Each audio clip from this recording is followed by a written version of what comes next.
the president. She says Ghana has a lot more work to do on its economy, as does Nigeria. She made these remarks at the Flagstaff House when she paid a courtesy call on President John Dramani Mahama.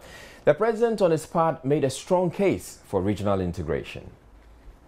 Dr. Okonjo-Iweala was accompanied by the Nigerian High Commissioner to Ghana, Ademola Oluseyi Onufonkan, as well as some members of the John Ajakum Kufuor Foundation.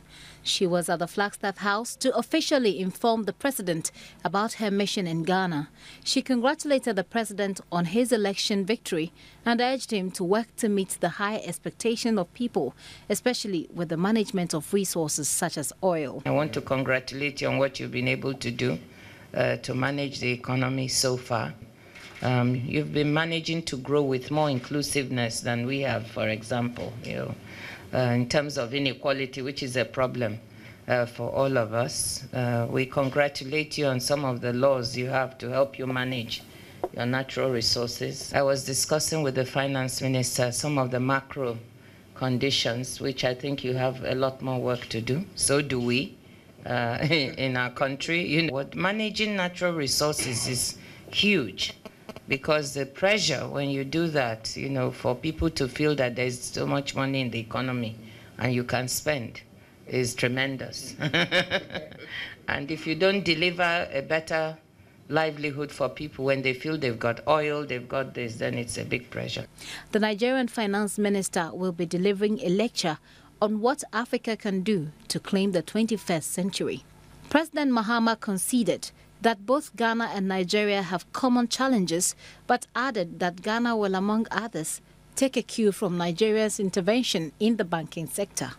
One of the areas that I think we should be looking at is your banking sector reform to create stronger financial institutions than we have. We've not been as successful in doing that. And I see the two countries coming together even closer. A collaboration between our two countries in terms of trade, in terms of finance, would be something that moves this sub-region forward faster. Then this century is Africa's century.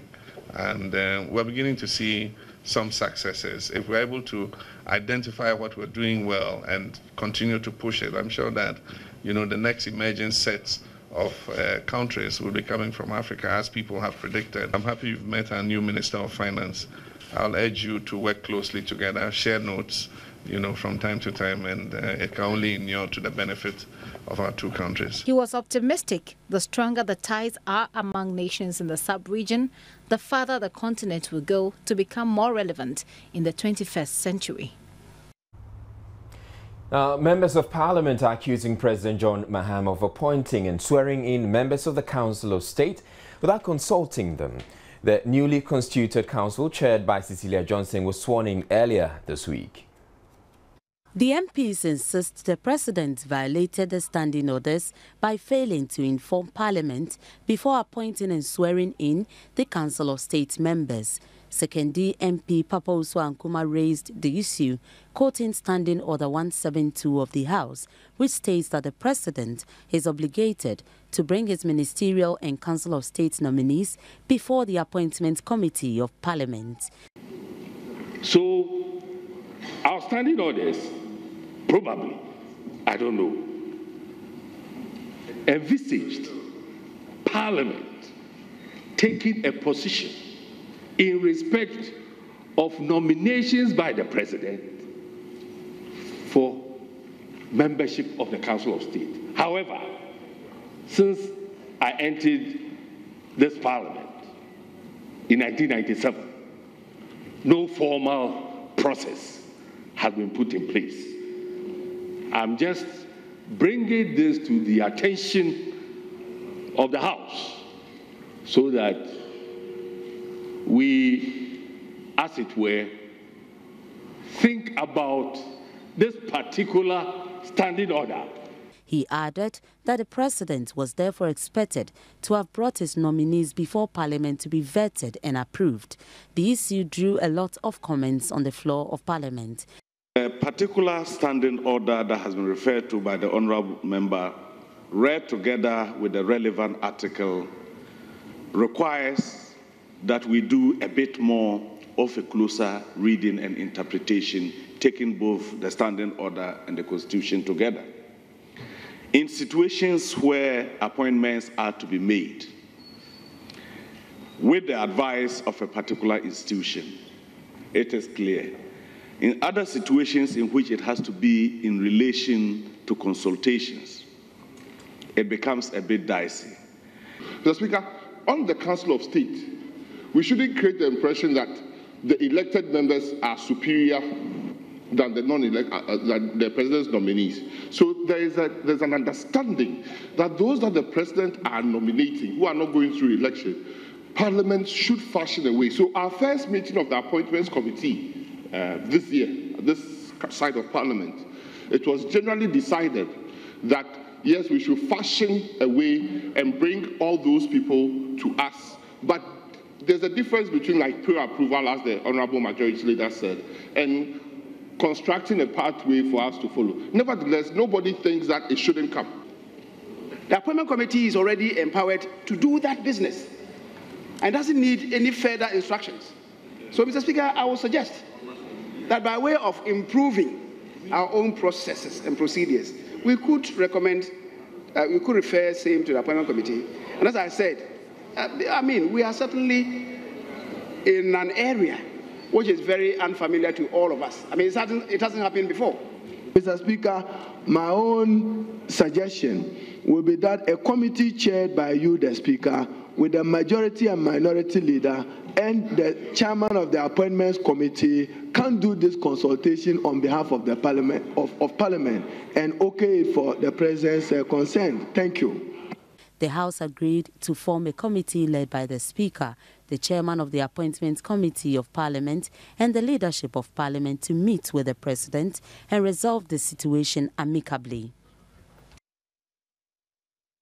Meanwhile, Kofi Abochi, a law lecturer at the Ghana Institute of Management and Public Administration, GIMPA, has downplayed the issue, especially after the deed has been done. Speaking on Top Story earlier today, he said the lack of parliamentary vetting should not adversely affect the Council of State's work, being an advisory body to the President and distinctly different from ministers who have access to state funds. We're staying with Parliament, where the debate about the minorities' walkout on the President before his State of the Nation address continued today on the floor of Parliament. The minority MPs challenged claims they were absent from Parliament, having walked out on the President. Leadership. I saw the minority leader and the majority leader accompanying you out. And when they returned, the minority leader was not there. So we must report exactly what happened in this house. And so it should be without the minority, so that we can know exactly what happened, Mr. Speaker. Honorable Member of Parliament from Medina has been in this house this is his third term. And I know he knows the rules. Very frequently, when he comes to the house, he's called me. When he comes to the house and he walks out, do we say that he's absented himself? I'm asking him to tell the house. When he goes to use the bathroom, do we say that he's absented himself? So he should be serious. That the member for Medina made is true. But whether he should be captured in the votes and proceedings is another matter. Honorable members, the practice of the House is normally when one side of the House make a statement on the floor, indicating, then it's easier for the clerks at table to record it. They didn't make any statement on the floor, and that is the reason why they were. But it is equally true. It was equally, honorable members, it is also a fact that the minority were not here when His Excellency the President delivered the address. I don't know how we will go about it. Honorable members, you know, the rules are in my bosom under Order 6. Remember in 2003, a similar matter came up, and there was the issue as to whether our standing orders should not capture the processes under which members decide to withdraw. President John Mahama, together with members of parliament, have paid tribute to the late Henry Ford Kamel, former Volta Regional Minister and MP for Boem constituency, who died in December last year. His mortal remains was laid in state at the forecourt of Parliament today.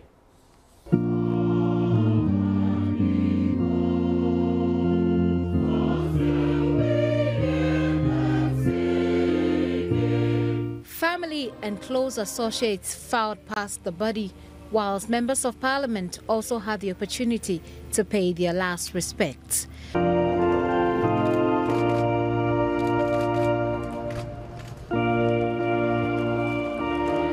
Sharing fond memories of the late minister, President John Mahama lauded his contribution to the NDC as a party and government as a whole. Everybody knows the kind of disposition Ford Kamel had. He was not inclined to show anger, always had a smile, cheerful, pleasant personality to be around. He carried out his parliamentary duties very well, and so it was not surprising that he was re-elected in 2008 to Parliament. What made me get to know him better and have a closer encounter with him was two events. One was the crisis in Hohoi, and the second was the campaign of 2012. But his talent in peacemaking was displayed after the crisis had been brought under control. Even though the violence had stopped, the two communities were absolutely unwilling to interact with each other. And that's where you needed a diplomat and a peacemaker to try and mend the tension and the antipathy that existed between the two communities. We pray that God gives him peace and eternal rest, and that what he stood for, a person of peace, cheerfulness, affable, gentle character, the virtues that he displayed would continue to live after him. May God grant him eternal rest. Ford Kamel, rest in peace. Henry Ford Kamel's body will be transported to his residency at Lashibi, after which it will be flown to the Volta region, where he will be interred at his private residence in Guaman. Access to health care for residents of Alokpem, a village in Adan, the Greater Accra region, involves an 18-mile journey. This, they say, is forcing many to resort to traditional healers or wait to die. Etonam Say visited the area and has filed the following story. It took 2 hours for the news team to travel from Accra to Adan. However, on arriving here, we had to make the rest of the journey on boat in order to access the next village, Alokpem. After a long journey from Accra, we are finally here at Alokpem, a village in Adan. Residents here are predominantly fisher folks. The men fish and the women sell the fresh fish to nearby towns and villages. The fish cannot be stored because there are no storage facilities due to lack of electricity. Due to this, leftover fish from every catch has to be disposed of. Fresh na fresh no so say ekunu mo de ba ye nya fridge e de betum na yakwa akoton say sana na ye kade to simi no ye ma no mo ko school ni so no omo so mo nya light ade san omo de asua ade ti sometimes no me kura de sika no me ni bia me de ka sa me de ko toto chamanti bobo ana me soma wom se me nya sika nkoto crazy ni so a ene me ma ni so mo nsua ade no. School children are not left out as they are unable to study at night. If we are going to learn, and sometimes we don't have a lantern to learn, and if our mother did not have money, we will not get money to go and buy a battery and put it inside the torch that we use it to learn. This river, the only source of drinking water for residents, is also their sole source of livelihood, fishing. Some school children and pregnant women consistently cross this river to access the nearest school and health facility, respectively. In the unfortunate event of unavailability of boats, residents walk 18 miles to access health care. Dr. Melemia Fia, Nemi for Fude, a dole comilla cule zame. Nezame de comipo puno cochomieto, a gadome, wa lecasiane, a mulakaco, a megbato, a buleme, a via halabu, naneha labu. Yankola ni yareni, ye manu so ya walk, and so higher pint, yes, government is all moyen. Send your who say, Wahan Mutimi by and Chemi vote to Mamuno, or Muni Moyasa. 14-year-old Noah Adra shares his story. One day I have headache, and then we have to take boats before they take me to the hospital. So we don't get any boats. So all the boats went and take passengers. So we don't get boats. So we have to wait for them before they come. Like we have hospital here, we can go there. The problems of Alokpem do not end there. A community of 157 households cannot boast of a single toilet facility. They literally defecate anywhere. Toilet in a higher power, since Toby do sana. Ube say na matechen muni e toilet, and soni togu superche, na and soni timetini echo gu a votanim, near sansa anum. This explains why cholera is the most recurring disease in the community, claiming many lives of school children and pregnant women. Joy News got in touch with Member of Parliament of Ada constituency, Comfort Doyokujo Gansa, for some answers. I've promised them that I will get them community health center so that we'll get one of the nurses and midwife to manage it for them, which this Sunday we are meeting. I'm calling all the opinion leaders. We are going to sit down and then look at how best we can use our common fund in the community. Either we'll send it to the health center or education, whichever that comes first, then we all agree on it, then we start work on it. She pledged her commitment to fulfill these promises. Trust Joy News to follow the story of Alokpem and keep you updated as events unfold. Etonamsi, Joy News. Now, the Alokpem community may lack several amenities that many others take for granted. They, however, now have something to cheer about thanks to government's solar lantern program. 200 of the solar lanterns President Mahama talked about in the State of the Nation address have been distributed to the village. They are also beneficiaries of the ongoing solar installation program to help with ICT training in schools. The solar lanterns were distributed to 157 households here at Alokpem. Energy Minister Emmanuel Kofi-Boa, who launched the solar lantern program in the village, explained the rationale. The end user price of kerosene in this community reduced significantly.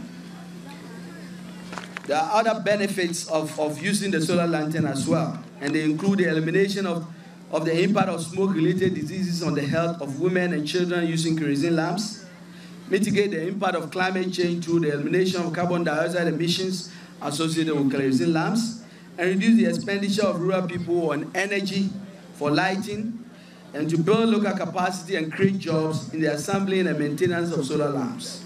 The solar lantern, which consists of a panel and a lamp, provides lighting but can also be used to charge mobile phones and other electrical gadgets. The minister also talked about other projects being executed in the community. And let me make it clear. When His Excellency the President says that we should put people first, what he's saying is that if we are spending billions on subsidies and it is not getting to you, if we say we want to subsidize kerosene so that you can get it cheap and it's not getting to you, can we find a smart way to get you solar lamps? If we have to give you LPG and it's not getting to you, can we find a way to give you cylinders and stoves so that we can make sure that the money we are spending, we are getting value for money? The minister, together with his entourage, also launched a solar installation program at the Alokpem Basic School complex to help with ICT studies to encourage learning at night. It's bringing release to the people of Ada because look at this island. When will kerosene travel from Tema to Adan, then to this island? They normally purchase 1 liter around 10 Ghana cedis, which is too much for them. They couldn't bear it. It is one of their biggest problems that they even complained to me when I was campaigning. So this party, as a social democrat, they also feel they should help the poor in the islands. So they choose to come here, and I'm happy with it. The residents, despite the numerous challenges confronting them, were grateful. I want to say thank you to the government that they have think about us and do something about our problems. We thank them so much. Man penny, ye danasi, yamin shrano. Select na baden enimu ye ojide said ye toss me enu. The Socialist Forum and family members of former President Dr. Kwame Nkrumah have handed over some clothes of his to the mausoleum where he is interred. The items are to add to exhibits displayed there. The Kwame Nkrumah Mausoleum Park was inaugurated in 1992. The mausoleum, a magnificent marble monument which has been the last resting place of the first president of Ghana, has been one of the major tourist sites attracting visitors from home and abroad. The museum also has on display pictures, effigies, and items that were used by the first president. Some family members of the Socialist Forum, and some members of his Convention People's Party gathered at the gravesite for the handover of the items. Professor Emeritus Francis Nkrumah is the first son of the late president. Mr. Nyamike, who was the valet to my father for many, many years. These pieces of clothing were kept by him, and it's only about 2 years ago that they were released to the Freedom Center, and they have kept them, and today they are donating the pieces of his personal clothing, some pieces of his personal clothing, to be exhibited in the mausoleum. He also appealed to the general public in possession of similar items, such as letters or gifts that may be of value to the mausoleum, to consider donating them for display at the museum. Former senior advisor to late President Mills, Don Arthur, called for unity. The continental government that Nkrumah suggested is still relevant. And I think the best that we can do for ourselves and for Nkrumah is to strive hard to bring this continental unity into reality. Acting director of the museum, Alhaji Abubakar Isa Osman, also pleaded for the release of the rosary car used by Dr. Nkrumah, which is currently with the Council of State Protocol, to be displayed at the museum for public viewing. Next up, we bring you business news.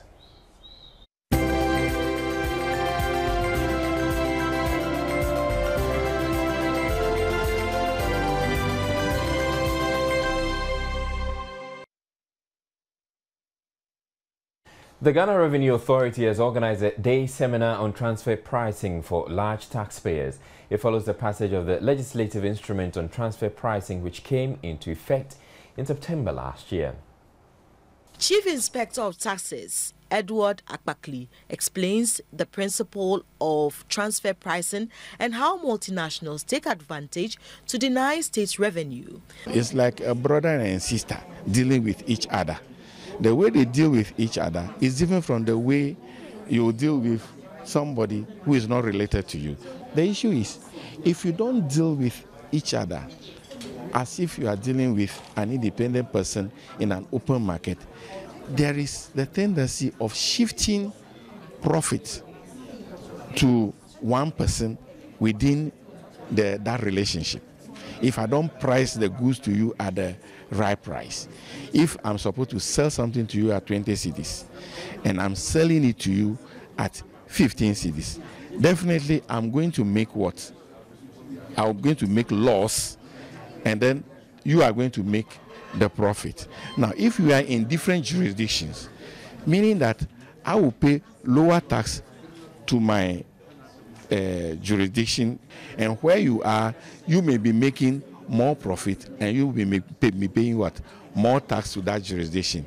In that case, if we are located in different countries, meaning that one country may not get its fair share of revenue for development. The state is said to lose millions of Ghana cedis in taxes because the practice has been unchecked for a long time. The GRA, however, says companies that transact business with their subsidiaries are now obliged to maintain the transaction records so they can be used in properly determining their taxable incomes. Deputy Commissioner at the Large Taxpayers Office, Kwame Apentin, says GRA will be scrutinizing some of the practices quoted to ensure they are fair. That, oh, these are, the services that they have to render to us. Then we pay them a fee for rendering these services. Yet, apart from the fee, you realize that go to their P&L, you see charges that are also meant for these very people for which these fees are being paid for. Okay, these are some of the things that we are talking about. I don't want to mention it, but if you see the amount of money that we are transferring every blessed day to these multinationals, you will for Ghana. You are looking at your associates, your connected persons. Who are they? They are the people that, the parent company, A and B company residing in UK. Then they have subsidiaries and branches here.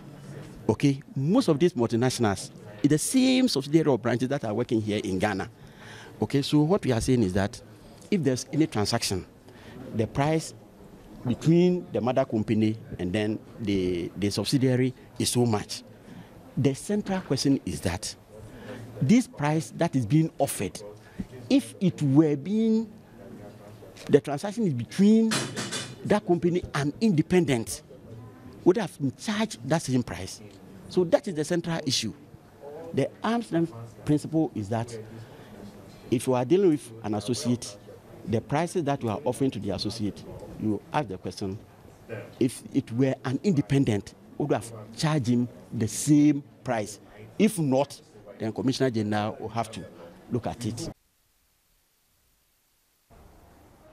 In another development, Finance Minister Setekwe has ruled out any sharp increases in tax rates in this year's budget. Analysts have argued that government might be forced to increase taxes significantly to address revenue shortfalls. Now, the country is currently spending more than what it generates as revenue, while 60% of its total tax collected goes to settle public wages. But speaking to Joy Business at a meeting with Business Association on their inputs for the 2013 budget, Mr. Tekpe says the plan is to rather widen the tax net. Now, it appears the only group of people enjoying the erratic supply of electricity in recent months is generator dealers.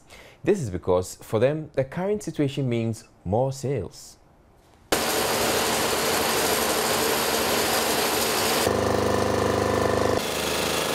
The hum from generators has become a familiar sound in many suburbs, be it day or night. This has become unavoidable for people who want to stay in business. When there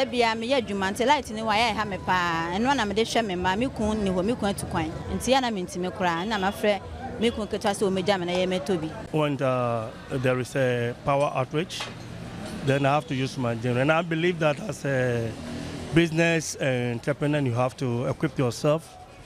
So in terms of a situation, you can help yourself out. That's why I do so no. Because of that, I pay generator. Generator dealers in Accra say even though they are not happy with the load shedding exercise, business is booming for them. So far, so good. Business is booming. Business is going on very, very fine. I'm enjoying the business because of the load shedding. Because those days, people have been selling their goods. I'll be looking at them and stuff. But to me, right now, the load shedding is very good for me, to tell you the truth. Because people are buying my generators more. Oh, we need jars, but at the end of the day, I'm going to coffee. I'm going to but business is booming. But right now there is a light off, so it helps us a lot. When the light is not, when there is no light out, it's hardly the bad generator. But right now, it's cool. Well, taba light to go on. Now you talk about low shadow no band. I'm say on we talk a crack. What you mean you see generators are it's ineffective. It's a government to show you who be.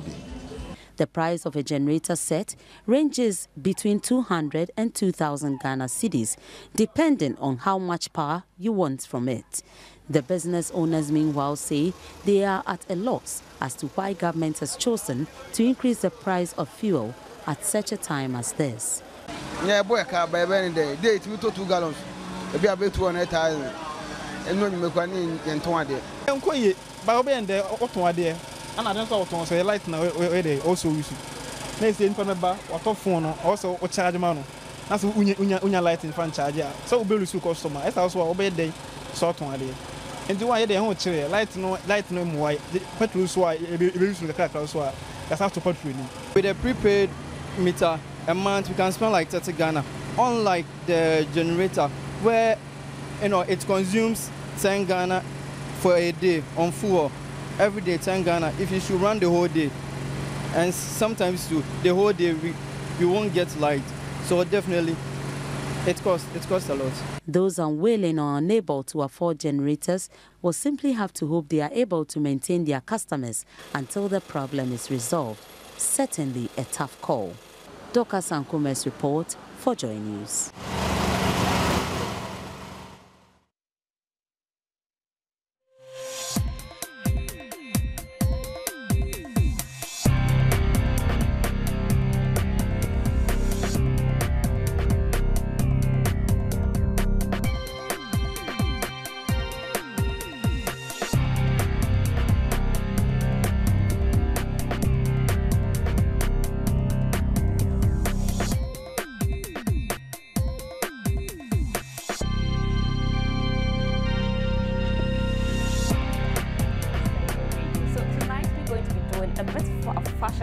Ghanian Fashion is taking on a new look, Afropolitan, which is simply clothes made with African fabrics with a touch of something Western or vice versa.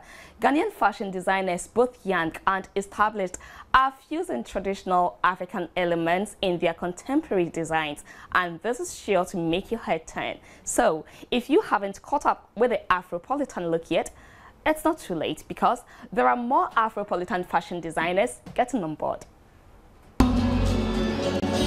Ghana's fashion industry has witnessed remarkable growth in the last 7 years, and well, that has given rise to shows like the Ghana Fashion Week.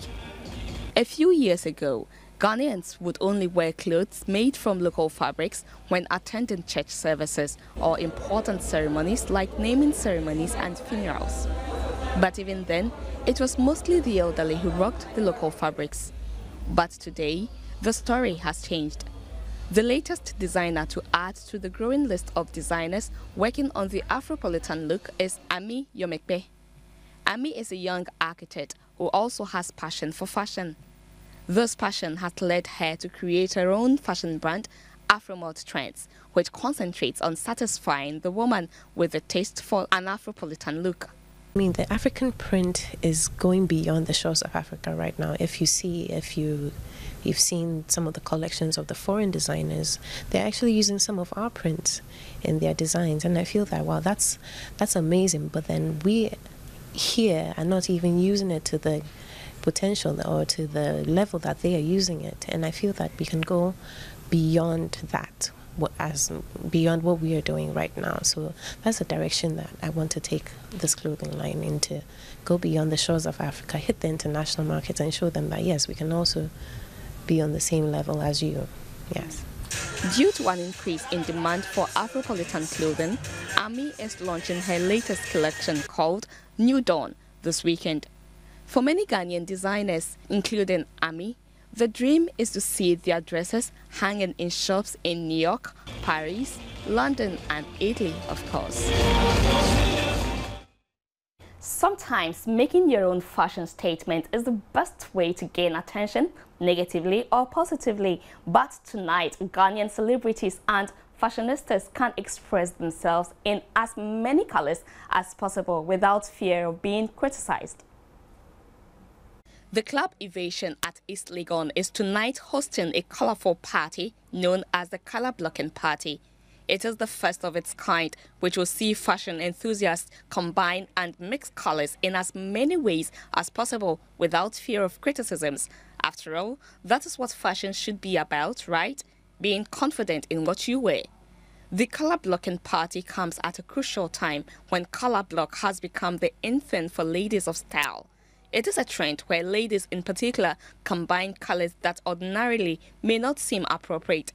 Empire Entertainment, organizers of the event, say patrons can express themselves anyhow, but it must be on point, of course. Numerous celebrities, including Jocelyn Duma, Majid Michel, R2B's Rough and Smooth, are expected to be at tonight's event. So, if you have plans of being at this party, you can mix as many colors as you want, and you can rest assured that no tabloid or so-called fashion police can take you on for any color offense. But if the design of your clothes does not meet the standard, then sorry, you can be sure of some bashing by the so-called fashion police. Right, so it's weekend and I'm wondering, where are you going to spend your weekend starting tonight? You could mismatch some colors like you heard earlier, but make sure you're on point and find your way to the Club Evasion at East Legon to join the color blocking party. And you could also find yourself at the Silverbird Cinemas to chill down with some movies, of course. Right, so have a nice weekend and see you tomorrow during Showbiz Review, where we review issues trending in the showbiz industry. Thanks so much for your time. My name is Gladys Osei Oredu.